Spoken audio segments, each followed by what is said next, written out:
All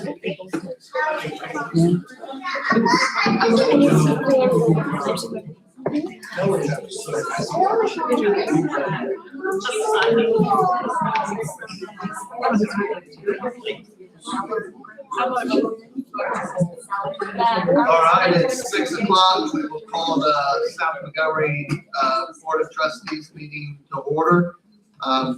Ms. Myers, would you lead in or help us with the pledge? These are amazing volunteers. They were hand selected.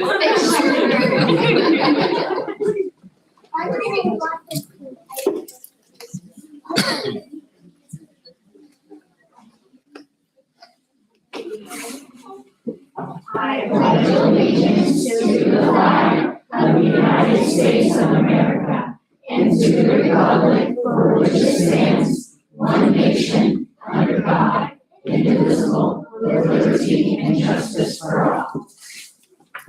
Dr. Hooper, they would like to know if they Absolutely. Boys and girls, thank you so much for just doing our pledge for us tonight. On your way, I'll make sure you know how long the years are. Oh, wait. Yes, for everyone. Great. I'm going this way.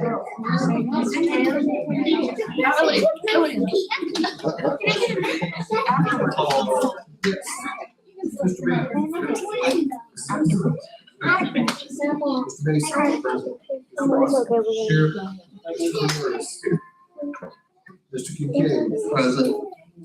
Dr. Hooper. Here. Thank you.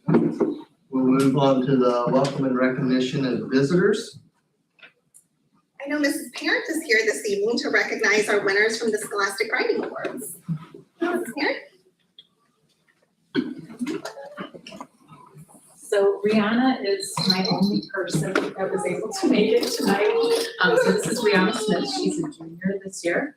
And Rihanna and the other students applied to the Scholastic Writing Awards, which is, at first, it's a regional contest, and then it becomes a national contest. And our region includes some heavy hitters from Indianapolis south. So we're in with giant schools like Ben Davis and all the Bloomington schools. And so for our students to be able to compete with such large other schools is really commendable. And I'm always proud of them, whether they win or not, because it is hard to put your writing out there in front of other people and have them judge it. And you just never know what the judges from year to year are going to pick. And so, we do our best to pick out things that we like and that we think will be successful. And Rihanna wrote a piece that was flash fiction, which is 1,000 words or less, called Heartbreak at the Hour. And she won a silver key for that award, which she'll receive on Saturday this weekend at the Madam Walker Theater in Indianapolis. So she's being recognized here tonight, in addition to Saturday in Indianapolis. So.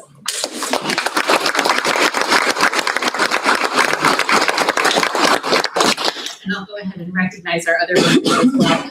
We had 3 who were with the BPA this weekend and tonight, as well as one who had a family obligation. So Owen McCutcheon is a 2-year winner. He won last year as well. This year for a flash fiction piece called Brick, as well as his screenplay, his dramatic script called Through Thick and Thin. Jameson Keogh, who is another senior, also won 2 awards, a silver key for a dramatic script called Vigilante Justice, which was kind of a comedy about a couple of, a criminal and a guy that she abducted, which sounds scary, but it was actually kind of funny. The Cabin by the Water was Jameson's other award. He received an honorable mention, and that was a piece of flash fiction. Lillian Davis is a junior, and she won an honorable mention for a memoir that she wrote about her pet, and it's called Heaven. And then Keelan Pruitt is a sophomore, and she won an honorable mention as well for a poem called Money. In addition to those awards, we also competed in the National Council of Teachers of English Realm, which stands for Recognizing Excellence in Art and Literary Magazines. And this is the cover of last year's magazine. And we were ranked superior, which is the second highest acknowledgement you can get from NCTE, and we were second only to Park Tudor High School, and they win every year. So we always try to come close to what they do. So that was published last spring and entered the contest at the end of the school year. They judged them by January of the following year, so we just found out in late January that we received that designation. So thank you to Dr. Hofer for funding all of our endeavors, and to Mrs. Hammond and Mr. Jones for funding our scholastic awards as well. And so, thank you.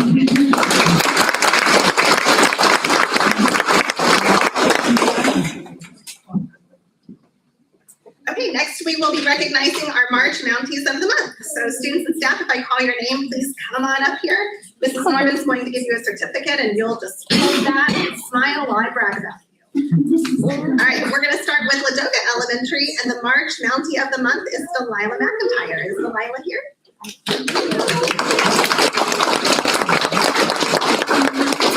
Delilah has experienced amazing growth this year in kindergarten. Her principal says we are so proud of the progress she has made.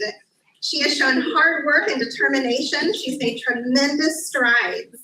Delilah is working hard in speech and gaining confidence in using her voice and communicating with others. She's also been building strong friendships and becoming a wonderful part of her classroom community. Her positive attitude and willingness to keep trying make her a joy to have in school, and we are so proud of all that she's accomplished this school year. Good job, Delilah.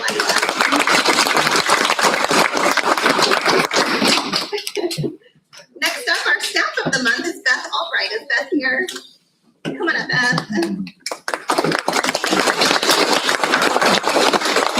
Beth truly represents what it means to be a canner. As our cafeteria cafeteria manager. She goes above and beyond each day to make Ladoga Elementary a better place for students and staff. Beth works hard not only to make sure every student is fed and cared for, but she's always greeting others with kindness and showing any willingness to jump in and solve problems. She looks for ways to support everyone in our building, from feeding kids to stepping up and helping prepare the spaghetti dinner for family nights. As a proud Mountie alum, Beth's dedication to our school runs deep. Ladoga is a better place because of her servant heart. So, thank you, Beth.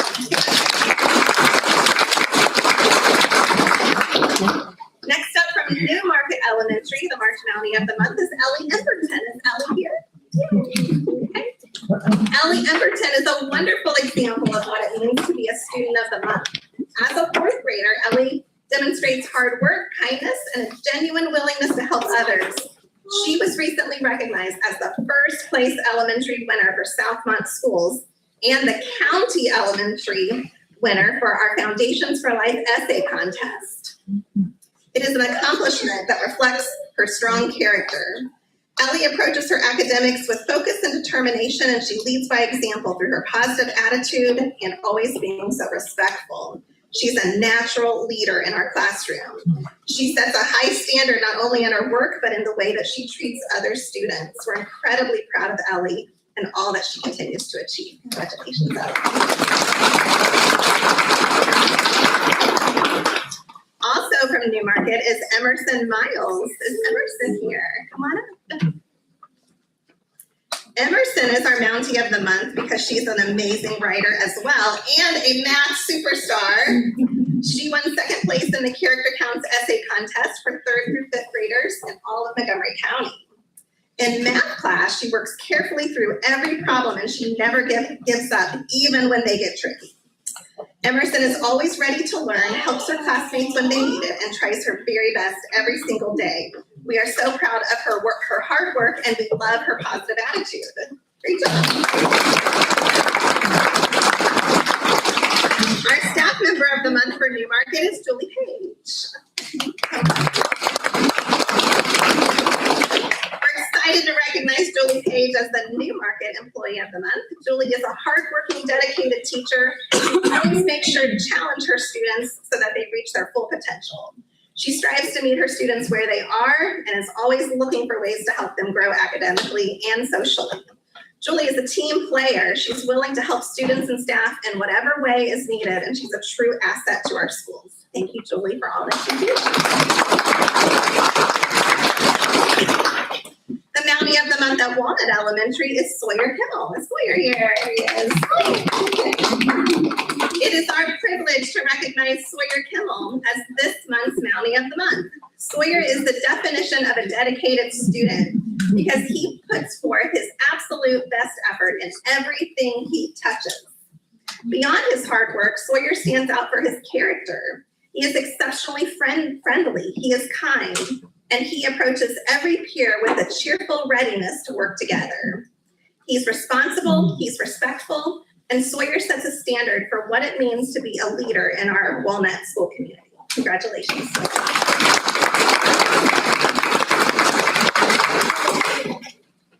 All right, next up is Bethany Portwood. Is Bethany here? There she is. Come on up. We are thrilled to recognize Bethany Portwood, our first-year music teacher at Ladoga and Walnut, but you wouldn't know that it's your first year, Miss Bethany.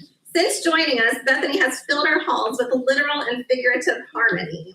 Her bubbly personality is infectious. You truly cannot help but feel joyful when you are around her. Bethany has gone above and beyond to introduce our students to a variety of musical instruments and experiences. She keeps our youngest learners engaged in music through movement and through play. Most notably, she demonstrated extraordinary leadership when she prepared our Veterans Day programs and our Christmas programs. She is highly creative and is always the first one to step up and ensure that every process is top-notch. We're grateful for you, Bethany.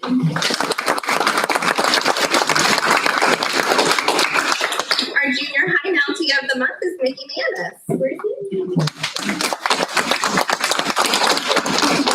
Mickey Manis is a friend to everyone. She is always showing what it means to be a dedicated and hardworking student. She's actively involved in athletics and played soccer this fall. She shows great teamwork both on and off the field. Mickey perseveres when work gets challenging. She always keeps a positive and upbeat attitude towards school, even when work is difficult. She is determined, she is kind, she has a strong work ethic, and that makes her truly deserving of being the junior high's March Mountie of the Month. Congratulations.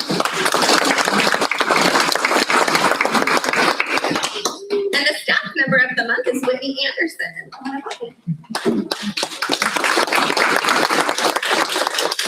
Ms. Anderson, our 8th grade social studies teacher who is new to our school this year, has already made a tremendous impact on our junior high community. She works thoughtfully to incorporate differentiation within the social studies department to meet the needs of all learners. That can be tricky in your first year. Ms. Anderson communicates well with her team and is always willing to collaborate. She's encouraging to her colleagues and she helps them push through challenges. She's always volunteering to lend a hand and approaches any challenge head on with professionalism and determination. We're truly fortunate to have Whitney as part of our junior high staff, and we're grateful for the positivity she brings to school each day. Thank you, Ms. Anderson. Now on to the high school. Our high school Mountie of the Month is Katie Plank. Is Katie here? Yep, here she is.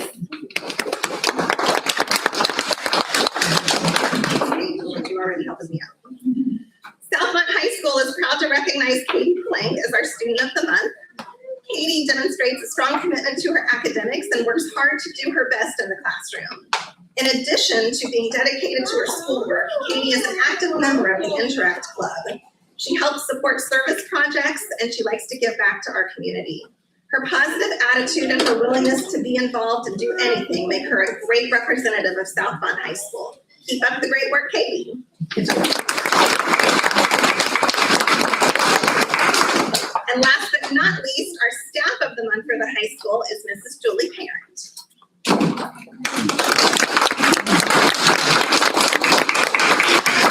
Southmont High School is proud to recognize Mrs. Julie Parent as our staff member of the month because she goes above and beyond to ensure that every student has an opportunity to feel valued and to succeed.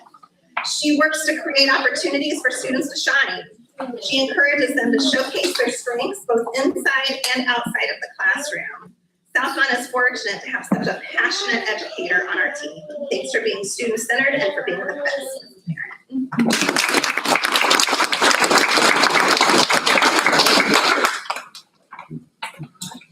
And then at this time, if you are Bounty of the Month, we would love for you to join us out here and we'll take a photo together.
Okay,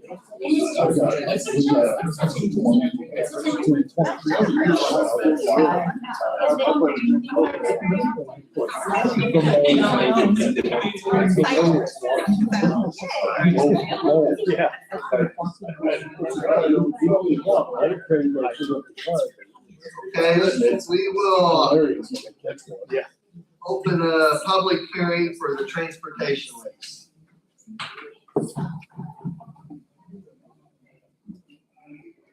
We got any comments? Do I have a motion for approval of the resolution with LN commodities? Second. Motion by Mr. Reeves, second by Mr. Watson. Any discussion? All those in favor? Opposed? 7 passes. Do I have a motion for the approval of the transportation? So moved. Second. Motion by Ms. Hess, second by Mr. Reeves. Is there any discussion? Seeing none, all those in favor? Opposed? Motion carries 7-0. Do I have a motion for adjournment of the public hearing? So moved. Second. Motion by Ms. Hess, second by Mr. Reeves. All those in favor? Opposed? Public hearings adjourned.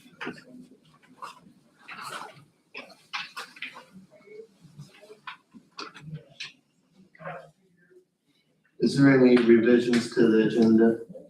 Mr. Kincaid, members of the board, we have quite a few revisions to the agenda. We just have lots of things happening at the last minute, so I will go through them. We would ask, as far as a revision, that you would approve the resignation of Jessica Barnhart. She's our failing consumer teacher, FCCLA, effective March 13th. Approve the resignation of Robert Troutline, our special ed teacher, effective at the end of the school year. Approve the retirement of Pamela Rush, also a special education teacher, effective at the end of this 25-26 school year. Approve a leave of absence for Mr. Flagg from February 4th through March 20th, 2026. And approve the maternity leave for Emma Morey, April 6th through May 22nd. Lots of moving parts this month. Make a motion to approve the revisions to the agenda. Second. Who was the second? David? Thank you. All those in favor? Opposed? Revisions to the agenda passed. Do we have anybody signed up for public comment? Okay, we will move on to the consent agenda.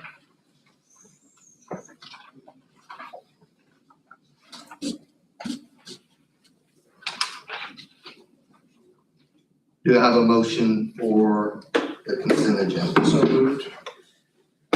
Watson, Second. second by Mr. Bannon. I will be abstaining from Abigail Kincaid. I will be abstaining from myself and Avery Marsh. I'll be abstaining for myself.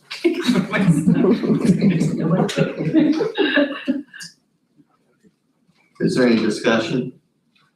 Seeing none, all those in favor? Those opposed? Motion carries 7-0.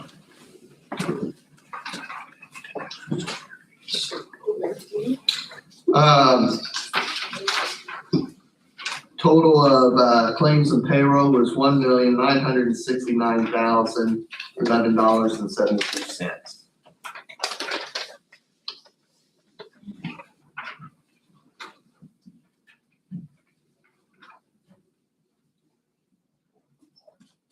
We have no items for action.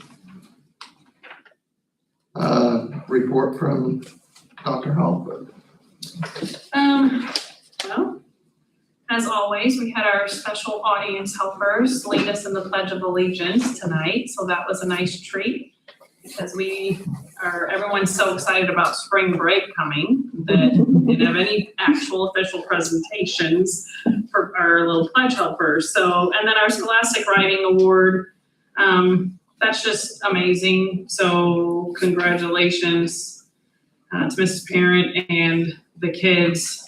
There were, quite a few kids: Owen McCutcheon, Jameson Keogh, Rhiannon Smith, Lillian Davis, Keelan Pruitt. And like Ms. Parent was saying, just their writing, we get a book each year published, and it's just really amazing. It's something to be super proud of. Our, of course, March Mounties of the Month for our staff and students. I know I say it every month, but they are hard to beat. We absolutely have the best students and staff that are consistently going above and beyond to make sure that all of our Mounties get exactly what they need. Our transportation lease, if anyone's wondering what that is, for full transparencies, directly across the street, is it directly across the street from the Butler building? Is a building that we will be leasing so that we can free up some space and move our transportation department out of the very small shed that they're in right now. And they will have an actual office space and an area for their meetings and for the bus drivers to go to. So it was the most cost effective to lease that building from the gentleman that owns it. So I appreciate that approval this evening. I would like to add Pam Rush, just to thank her for her service. She had worked for us as a teacher, then she took a long break and then wanted to come back, so that says a lot, and then put in quite a few more years, but leaving, coming back, we just really appreciate all of her service and dedication to our students, and we wish her well in retirement. And I have two people here that I'd like to congratulate that were board approved this evening. First of all, Mr. Raymond Jones, if you'd like to stand up. We approved Mr. Jones to be our new Southmont High School principal tonight. Part of the speech. You took the words right out of my mouth. Anything you'd like to say, Mr. Jones? No, I thank you to the board, Dr. Hofer, Mrs. Myers, for the trust to step into that position, continue the growth that we've had at the high school. We've had a lot of good things that I've seen happen over the last 3 years since I've been here. So I'm excited to continue to grow those things and move things in the same direction. So thank you. Mr. Jones will not officially take over until July 1, but now him and Mrs. Hammond, who we board approved last month, if anyone missed that meeting, to be our new director of special education, will work together to transition the building. And Mr. Jones, everywhere I go, as I've shared the news, I hear just about your quiet demeanor, but strength and abilities to support the staff and just always being fair and consistent with students. In fact, Ms. Myers and I just heard that this morning at a meeting we attended. So we are very excited to have you in this role. So thank you. And second of all, Ms. Jennifer Whipple, if you would stand up. Ms. Whipple and I worked together for many, many years. And since learning that we had an essential skills teacher opening from withdrawing from our special education co-op, she was interested in the position, came, applied with Mr. Jones and Mrs. Hammond, and immediately we loved her. They thought she'd be fantastic. She thought it would be great to get back here, and we approved her tonight for this very special brand new position that Southmont will have here in the fall. So congratulations to you. We're very, very excited. And if you'd like to say something, you can. Certainly. Thank you to the board. Thank you, Dr. Hofer, for this wonderful opportunity. I'm really excited to get started.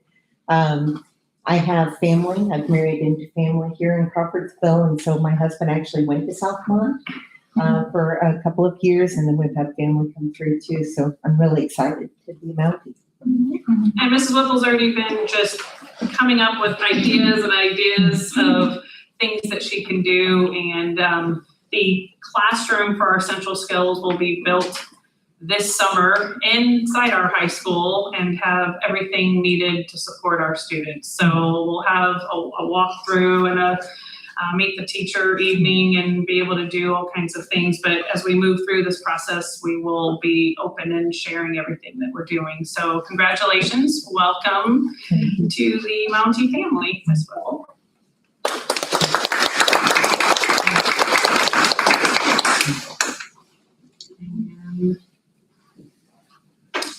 think that's it. Thank That you, Dr. concludes my Thank you. presentation. Items for discussion by the board, the Needle board policy updates.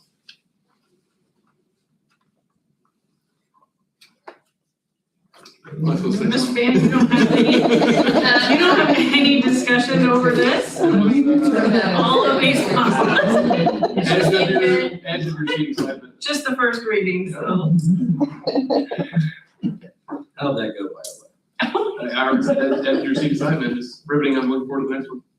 You're looking for that. That is a good answer. And we've also got Mr. Taylor here to review the new laws that's passed through the legislation. Yes, you're gonna need some new policies. So, this was a very, very, very busy legislative session, and I spent the better part of the weekend, thinking of you, reviewing 13 or 14 new laws. I have provided a summary for you, and I'm just gonna hit on some highlights, things that are really important to know. So on page 2, Senate Roll Act 25 solved the ongoing mystery of in what order would school board candidates appear on the ballot, since we now have some partisan designations, and you'll see there how that will occur in our county. It'll be Republicans first because it's tied to the last election for Secretary of State. So the answer is going to be different in every county, but in our county, it would be Republican candidates first, the Democratic candidates second, independent parties third. And if you don't have a party, you'll be last, but at least you'll be in alphabetical order. Ballot placement is kind of important, studies show. This is the answer they came up with in the Senate. They almost forgot to do it. Actually, I'll just tell you, nobody thought about this, and then people started asking questions. On to education things, though, things that actually affect education. Senate Roll Act 88 has put in the classic learning test on an equivalent standard with SAT and ACT. So this test, which has not been part of our vocabulary in Indiana, is now equal. And they also added or amended the good citizenship requirements to require education on economic benefits of having a diploma, securing full-time employment, and waiting until marriage to have children. And so just when you thought you had a long enough list to do, your good citizenship training is going to get a little more difficult. Senate Roll Act 199, they modified the ISHAA case review panel. It used to be an AD, 2 ADs and 2 principals, and now it just says 4 administrators. So somebody must have got mad at somebody's athletic director would be my guess. They also in that act, they are going to study, and let this be a little bit of an indicator, but the State Department of Education is going to do a study, and they'll be sending Dr. Hofer a questionnaire about what maternity and paternity paid leave is provided to teachers. So you can see this is something that they were trying to push through to say that schools had to provide that. This is a big issue nationally, both in schools and not in schools. So they're gonna do a study on that, they're gonna come back, and they're gonna probably tell you what they think you should do next year, so keep an eye on that. Senate Roll Act 200, they did something really smart. Some of my pet peeves are contractual terms that have automatic renewals. I don't like those because the boards change, and they also have some that say you have to go, this contract will be reviewed under the laws of California. And you also have some that have other provisions for indemnity. In the state legislature, and what I think is good, this bill's not been signed by the governor yet, but some were signed Friday, some were signed Thursday. My thought is this will probably be signed. It would invalidate those provisions and contracts involving school boards and their vendors going forward. Otherwise, you won't be required to provide indemnification for these vendors. You won't have to go anywhere but Indiana if there's a legal dispute. And you won't have to do some of the things. There will be no automatic renewal contracts. These things were particularly onerous among technology companies. And this is where you wouldn't see with people like me because my contract's kind of simple, but for IT companies and telecommunication companies, they would just say sign it or you don't get this, and they were what we lawyers call adhesion contracts. There was really no negotiating. So the state really got active here, and this is good. And then also in Senate Enrolled Act 200, this it restates what I think there's been a little controversy for, although not in this part of the state. Basically says if you allow colleges to come in and talk to students about their institutions, you have to allow the military. And in some communities, I won't mention their names, but in some communities, they have difficulty with that. And so it's the law now. You go to page 3, Senate Bill Act 204 amends one of the aspects of the collective bargaining rule. You know, every year when we go to collective bargaining, one of the reasons you can have a change in your schedule, an increase or an increment is academic need. Well, now there are 2 new requirements on academic need that have been added there, and so I put that for you. This again is one of the bills passed but not signed by the governor, so we'll have to keep an eye on that, but it could affect us when we get to collective bargaining and try to have flexibility on that issue. Senate Enrolled Act 239 addressed, the only issue you roll the test would be if you have a vacant building and a charter school wants to buy it, they have given us some protection in that respect now after kind of trying to get rid of that $1 rule. Think somebody can just buy your vacant building. House Enrolled Act 1004 was the big bill. It was the big education bill, and there's a lot here, and I've given you a pretty extensive summary, but the things that I thought were noteworthy was created a veteran diploma program for people who enter the military before they graduate and they want to come back to the diploma. There's now a really complete program for that. There is going to be a new model for restraint and seclusion. So they've appointed a commission that's going to study that, and there's going to be a new model a model policy you're going to have to adopt probably next year. So we have to be on the lookout for that. They established various grant programs, and I've listed some, but you can tell what the legislature thinks is important by what they'll pay for. And there's just some of the things that they will now have. They have new grants for these things, and they changed some of the characteristics of them. But there is kind of a theme of in rural areas we're having trouble getting teachers, and they are putting some money to help on teacher recruitment, dual languages, certain things that we see out here a little bit, and then some of them and then they created about 20 new pilot programs. So it really a time of, I think, study and transition in this year, but these grants, like, obviously we're going to look at that and see what suits you. They're also in the technology area, they're going to require you to adopt a new policy by the end of this year that helps parents strengthen internet filters and block certain things that can be harmful and limit the time. I'm not sure. The act does not make very clear what your role is, other than you have to have a policy and you have to assist parents. And so this is something I think kind of get pushed off to you. So you'll need to investigate that, and we don't have a lot of time. But my guess is there'll be vendors calling the superintendent's office quickly from all over, because that's how these things work. They also did, I think they clarified a technicality, which we didn't know about whether you could borrow money for hardware. It was kind of a fuzzy area, for laptops and that sort of thing, but they did say you can do that. If you go to page 4, they eliminated an obligation on the superintendent, the board president, to report certain criminal conduct by teachers or former teachers.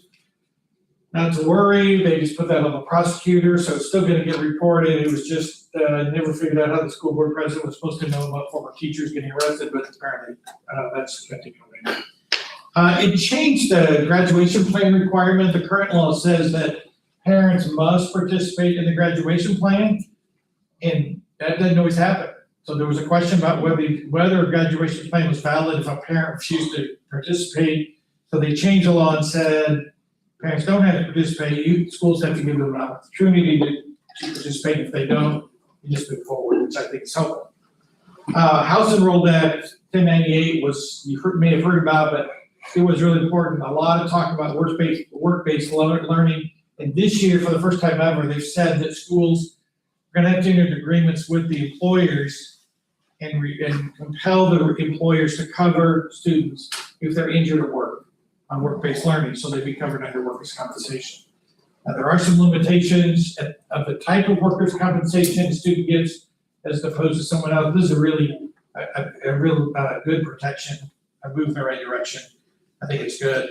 1195 modifies high school equivalency diplomas for students who are not yet 18. So there's a pathway for somebody under 18, and this kind of talks more about that, makes it a little easier. 1242 creates a study commission that's going to study the disparities in per pupil operation funding in the state of Indiana. So you can see that there's been some complaints that we're actually not all being treated the same. Some school districts are getting more money than others per pupil. And this is in direct reaction to Senate Enrollment 1 last year where funding was going to be cut. This is part of the pushback, is they're going to give some scrutiny and they're going to collect data and they're going to be able to show what every school in the state receives per pupil and see whether adjustments need to be made. So I think that's great. 1266, Dr. Hofer and I talk from time to time about emergency permits, but it says if you have someone who's individual who's in the alternative teacher certification, they added a year. They can be on that emergency for 2 years. They are also in 1325, they're going to study the cost of special education, including the cost of residential services that schools have to pay for. That's something we've wanted to study a little bit. There was one big case on page 5. You'll see the Grabowski case, and this was an interesting case because these two teachers at this school didn't get along, and then one of their children got in the middle of it. An elementary student just happened to get in the middle of this argument between two teachers, and it led to a mess. But in that case, the teacher who got fired sued the school, got a $600,000 jury award against the school, saying that they fired her because she had filed a workers' comp claim. And actually, the school's position was, no, we have a whole file. We've had trouble for a long time, and it's nothing to do with that. And the Indiana Supreme Court overturned the jury opinion and said, look, in order to show retaliation, you have to show that's the sole reason you got terminated. And there was just too much going on here. I was really glad with this because the lower court opinion worried me quite a bit about the way it was worded. Supreme Court, I think, really said what we thought the law would have been. On the open door law, I've included that again. I talked about that last year, but you can never know enough about that. So I left that in. I would just note on page 6, the law has changed on executive sessions and it has expanded the topics you can discuss. So if you look at 5H, you'll see there are 3 new things you can talk about in executive session. Employee handbooks, a health insurance issue related to one specific employee, like whether you want to cover or put a laser on, like let's say somebody has cancer and it's going to have a lot of expenses. Sometimes we won't talk about the public, and anytime you want to communicate with your attorney, you can do that in executive session now. Also, so that's new. If you please go to page 7, I have left living laws that I think are really, really important, even in the past. I leave in there just so you know. But if you go back to page 9, you'll see that at the bottom of the page there are 2 open door cases I want to talk about before I leave you. And one is the Mooresville case, which this is really an educational thing for all of us. But so the board had an executive session to fill a board vacancy. And you can't take a vote in executive session. Anyway, they came into their board meeting and they got to this item on the agenda and nobody said a word. Somebody just made a motion. You got a second, there was no discussion, and they voted. And then a citizen complained and said, well, it looked like they decided it in the executive session, and the public access counselor agreed. Said, look, if you don't say anything, and if you don't discuss it, and you didn't even talk about the board members' credentials or why you thought he'd be a good board member, and you have an executive session 2 minutes before that, I'm gonna think you voted in there. And you decided in there, you can't do that. So again, lesson learned, make sure that you have discussion, make sure you don't make decisions in the executive session, talk about it, talk about your reasons in public. The other one in that case, again, I might have gotten this wrong, but no one signed up for a public comment. This happened when this came about. A reporter wanted to ask a question. The chair moved really quickly through it The reporter didn't get an opportunity to say anything. She just wanted to ask a question about what process had been used. She filed a complaint saying I wasn't allowed public comment, and I have a right to that. The public access counselor said that's exactly right. So, Mr. Chairman, what you're supposed to do, even if nobody signs up, is ask if anybody has anything they want to say, public comment, then move on to your business. And again, as you guys know, there've been some cases about that. But that was just one of those where I think it just, maybe nothing was really illegal, but it looked bad. And so I would say the better rule would be careful about that. And then on page 10, the Western Wayne Community Schools case also was a little tricky, because in that case, the board wanted to have an executive session, so they decided to meet in their attorney's office, which is, I've always said I'm not sure you can do that. So there were two problems. One is they didn't put notice at their corporate office. They just taped the notice to his door. Of course, no one would be looking at his door nor my door for a meeting notice. They put nothing over the corporate office. And then the other thing was his office was outside of their school district. So two problems. One is how are people supposed to know? And secondly, can you really just go meet wherever you want? So what the public access gives is two things. First, of course, you always have to post notice on your corporate window or door, wherever you post notice, regardless of where that meeting is. You have to do that because that's what the law says. And the second thing was, you can meet where you can meet outside of your district, or you could meet elsewhere, but it has to be in the district. So you can't go to Ohio and have a meeting. Okay. Anyway, that's a quick update for you. I apologize for my casual dress. I've been coaching softball, and we have Avery Hessmarsh joining us in our middle school, two of our other former players helping me at the high school level. We're ecstatic to have our own great student athletes back. Maybe we can get Darrell Watson and Mallory Mason back someday too. Thank you. Thank you, Mr. Taylor. Is there any other discussion by the board? Got a motion for adjournment? So moved. Second. All those in favor? Opposed? Adjourned.